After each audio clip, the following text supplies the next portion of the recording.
Në kuptim të llogaridhënies kryetare, sa ka pasur raste të ankesave që janë bërë qoftë ndaj gjyqtarëve për sjellje të pahishme të tyre, apo edhe të stafit mbështetës, dhe çush janë trajtuar ato?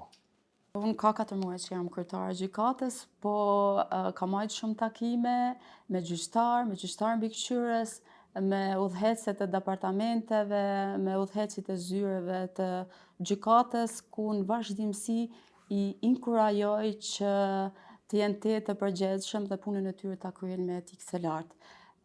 Në 2025-ën kemi pas 6 ankesa me pretendime për shkelje disiplinore kundrejt gjyqtarëve.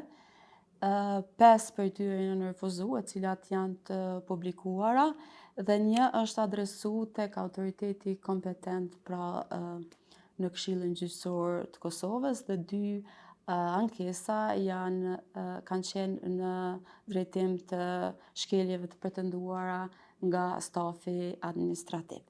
Në vitin 2026 kemi 1 ankesë për pretendime për shkelje disiplinore nga gjyqtarët, për cilën është marrë vendim dhe është i publikuar në webfaqe të Këshillit Gjyqësor të Kosovës.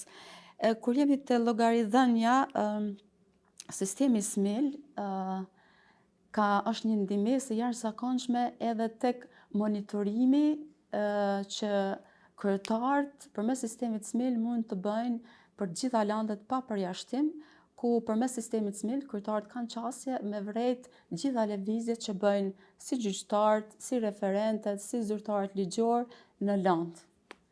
Edhe është një instrument jashtëzakonisht ndihmës kur jemi tek llogaridhënia. Kryetare, me qenë se jeni tash vonë kryetare e kësaj gjykate, si gjenerate e re, po më intereson, a ju ka ra me majt ndaj takim hala në asamblenë e kryetarëve të gjykatave?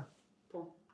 Qysh keni kalu edhe qysh e shihni rolin e kësaj asambleje, sepse dihet që ka një rol këshilldhënës që është shumë i rëndësishëm për t'i adresuar gjitha problemet që i kanë në përditshmëri gjykatat. Si kryetare kam qenë pjesë e 2 takimeve të asamblesë së kryetarëve të gjykatave, dhe si trup Asambleja e Kryetarëve të Gjykatave, si trup këshilldhënës së koordinues dhe ndihmës në administrimin brendshëm të gjykatave, ka bë rekomandime, të cilat rekomandime në mbledhjet e Këshillit Gjyqësor i kemi pa që kanë qenë pjesë e agjendës së takimit gjyqësor, e për të cilat edhe është vendosur nga Këshilli Gjyqësor.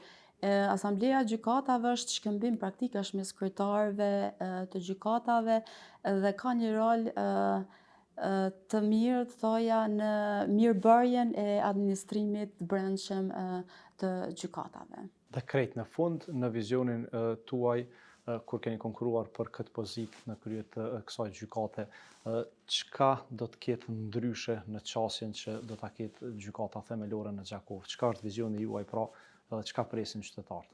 Vizion kam rritjen e besimit të publikut në sistemin gjyqësor, mirëbërje të drejtësisë dhe vazhdimin edhe e një gjykate të hapur dhe transparente.